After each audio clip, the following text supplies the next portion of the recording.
Allah sizin üçün çətinlik etməz. Bu söz, bu cümlə harda işlədilib? Təbii ki, müqəddəs kitabımız olan Qurani-Kərim Bəqərə surəsi 185-ci ayətdə işlədilib. Digər bir ayətdə nəzərinizə çatdırmaq istəyirəm. Bəqərə surəsi 45-ci ayətdə isə Allah Teala bizə buyurur ki, səbr edərək, namaz qılaraq Allahdan yardım istəyin. Şübhəsiz ki, namaz Allahı dərindən hörmət edənlərə ağır gəlməz. Bu iki ayət, hər ikisində də Allah bizdən çətin bir şey istəmir demək istəyir. Və həqiqətən də Allahın bizim ibadətimizə ehtiyacı yoxdur. O ucadır, yaradandır. Yerin göyün yaradıcısı odur. Və uca mərhəmətli Allahımızın bizim ibadətimizə ehtiyacı yoxdur. Bizim bu ibadətlərə ehtiyacımız var ki, biz daha da ona yaxın olaq, ruhumuz dincəlsin, onun adını çəkərək, onu zikr edərək ruhumuz dincəlsin. Yəni bunları düşünmək yerinə hərəkətə keçsək daha gözəl olar. Yəni bir ibadətə başlamadan öncə bilə bilmərsiniz ki, siz nəfsinizlə mübarizə apara biləcəksiniz, yoxsa bilməyəcəksiniz. Biz bu dünyaya bu səbəbə gəlmişik, nəfsimizlə mübarizə aparmaq üçün.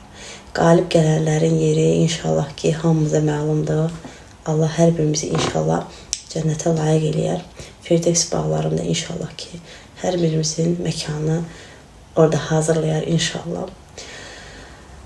Yəni, əzizlərim, siz bir işə baş qoymasanız, bilməyəcəksiniz, onu bacaracaqsınız, bacarmayacaqsınız.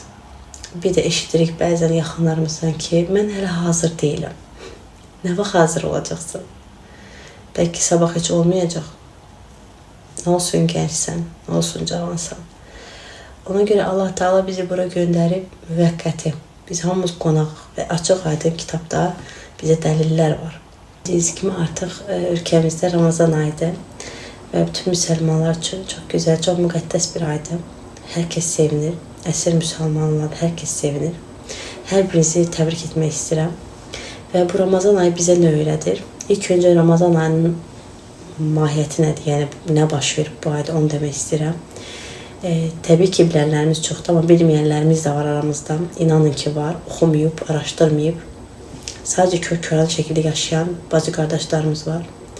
Onlar üçün də qısa bir məlumat vermək istəyirəm. Ramazan ayında haqqı nahaqdan ayıran və bizə doğru yol göstərən, insanlara doğru yol göstərən kitab olan Qurani-Kərimin nazil olduğu bir aydır.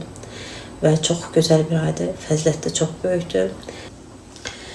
Və orucluq haqqında, yəni Ramazan ayı haqqında da Qurani-Kərimdə ayət var. Hal-hazırda oxuduğum ayət, Bəqərə surəsi 185-ci ayət elə orucluq ayı üçün nəzərdə tutulmuş bir ayətdir. Yəni orada qeydlər aparılıb və mən də burada özüm üçün kiçik qeydlər aparmışam ki, təhrif olmadan sizə düzgün məlumat çatdırım.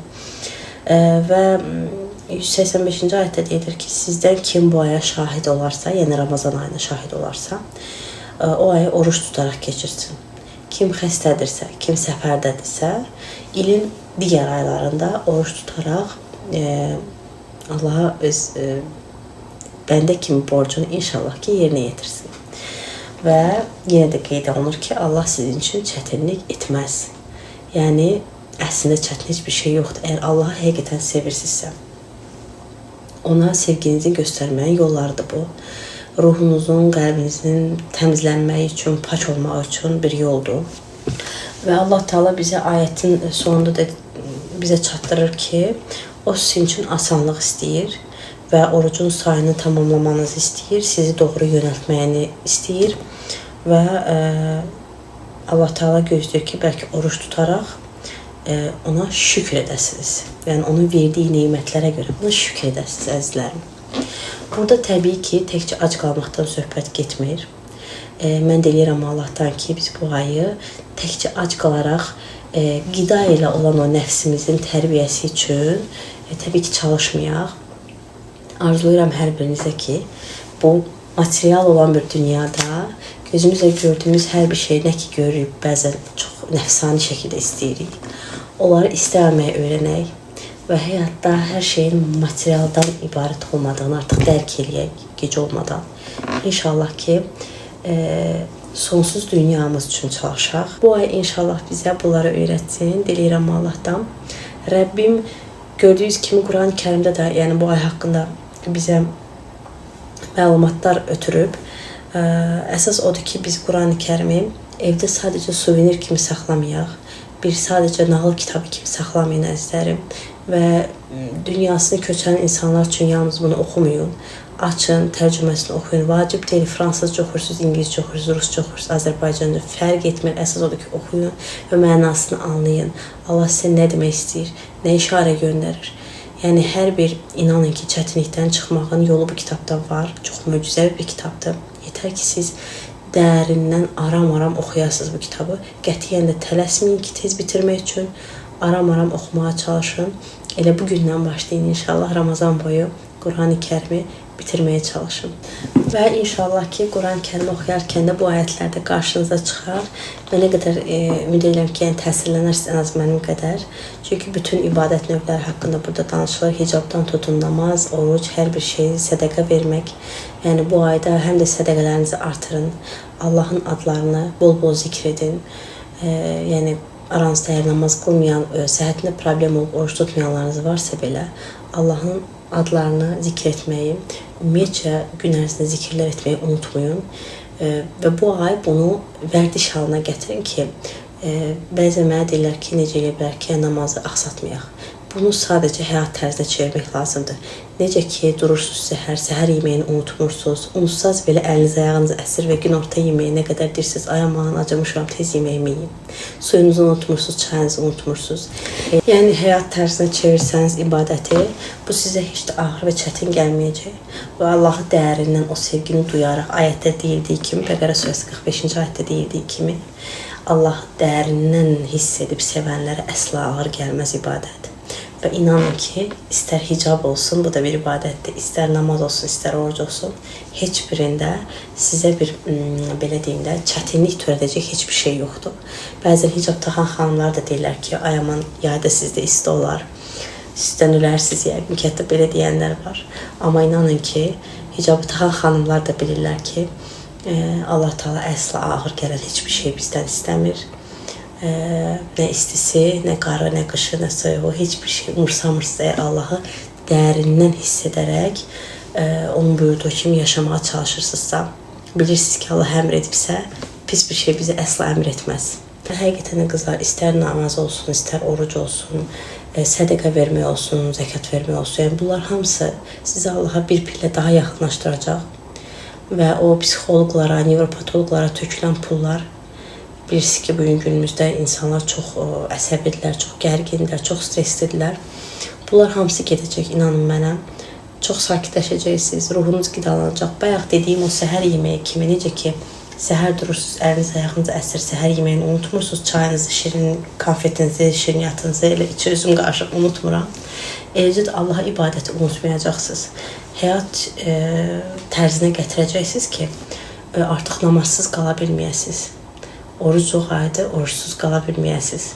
Yəni, o ibadətsiz qala bilməyəsiniz, yaşayasınız onunla. Və ruh qidalanmalıdır, qızlar. Ruhun qidalanması çox önəmlidir. Necə ki, bizim mədəmiz qidalanır. Yəni, biz mədəmizi mütləq ki, boş saxlamırıq da. Eləcə də bizim ruhumuz da qidalanmalıdır. Bəzən hətta o aclıq hissi ruhun aclığından irəli gəlir. Bu hamımızda olur. Heç kim mələk deyil, heç kim Peyğəmbər nəvəsi deyil. Hamımızda olur o hal. Bəzən deyirsən ki, yeyirəm, doymuram. Bu ruhun aclığındandır. Bizim Allahla diyaloqa keçməyimizə ehtiyacımız var. Rəhmətli Hacı Şahin, Allah ona rəhmət eləsin, həmişə deyərdi ki, xütbələrində Allahla diyaloqa keçmək çox vacibdir. Onunla diyaloqa, onunla dərdləşməyimizə, onunla söhbətləşməyimizə ehtiyacımız var. Bunu etsəz qızlar, inanın ki, nə aclıq hiss eləyəcəksiniz, nə susuzluq hiss eləyəcəksiniz. Çünki ruhunuz qidalanacaq. Baxın, bizi ayaqda tutan bu ruhdur. Biz son nəfəsimizi veririk, nəfəs çıxdı ağızdan, ruh tərk edir bədəni.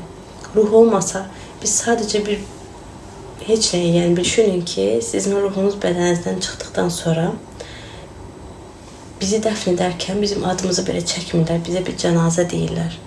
Ona görə biz nə üçün vuruşub çalışırıq? Təbii ki, gözəl yaşamaq üçün çalışmalıyıq. Təbii ki, həyatda məqsədlərimiz olmalıdır. Amma hamısı halal yolla olmalıdır. Qurani-Kərimdə açıq aydın bizə nə halaldır, nə haramdır. Hamısı bildirilir. Hətta yediyimiz qidalara qədər nə haramdır. Bəzən deyirlər, mən filan şey yeyirəm, nə olacaq sağlamlığa? Əslində xeyri var. Xeyri yoxdur. Bəzi bir məsəl üçün elmi araşdırmalar var ki, həkim deyir ki, həmişə filan qidanı yeməlisən, filan əti yeməlisən. O zaman yeyə bilərsən müəyyən qədər. Yəni həkim hətta Əl-Bəqərə surəsində bu qeyd olunur ki, yəni haram buyurduğumuzu yalnız həkim yəni icazə versə yeyə bilərsiniz. Əks təqdirdə yemək olmaz. Nə üçün? Hüceyrələrinizi öldürür, beyin hüceyrələrinizi öldürür. Yəni hər şeyin bir tibbi açıqlaması var əslində. Qızlar, həqiqətən də belə deyim də Quran çox böyük bir dəryadır. Qurani-Kərim onu araşdırıb bitmir. Çox böyük bir dəryadır və Peyğəmbərimiz sallallahu əleyhi və səlləm də demişdir ki, yəni bunu oxuduqca oxuyacaqsınız və anladıqca da anlamaq gələcək yəni sizə. Çox əslində hər bir sözdə bir hikmət var. Yəni yetər ki siz anlamağa çalışın. Anlamağa çalışmadan oxuduğunuz zaman təbii ki anlamayacaqsınız, amma Allahı sevərək oxuduğunuz zaman anlayacaqsınız. Sizə halaldır, haramı da buyurur, deyir. Çox uzun mövzudur əslində. Çalışıram ki qısa tutum videonu. İnşallah ki yararlı olar. Bu iki ayəti yadınızda saxlayın. Orucluq haqqında, Ramazan haqqında qeydlər aparın. Bəqərə surəsi 185 və Bəqərə surəsi 45-ci ayət. Allah bizə çətin gələcək heç bir şey buyurmur. İstər namazınızda, istər orucunuzda, istər hicab taxmaq istəyirsinizsə, fərqi yoxdur. Hər bir ibadət növündə Allah sizə rahatlıq versin inşallah bu Ramazan ayında. Və inşallah ki bu Ramazan son Ramazanımız olmasın. Bundan sonra da bütün sevdiklərimi arzulayıram. Bundan sonraki illərdə də Allah bizi Ramazana qovuştursun. İnşallah Allah bizi Qurandan uzaq tutmasın. Son nəfəsimizi də verəndə inşallah ki mömin kimi, müsəlman kimi nəfəsimizi verək. Allahın huzuruna inşallah əsl mömin bəndə kimi üzü ağ çıxaq. İnşallah bunu arzulayıram. İnşallah ki bu Ramazan hər birimizin dönüm nöqtəsi olsun. Sağ olun, salamat qalın.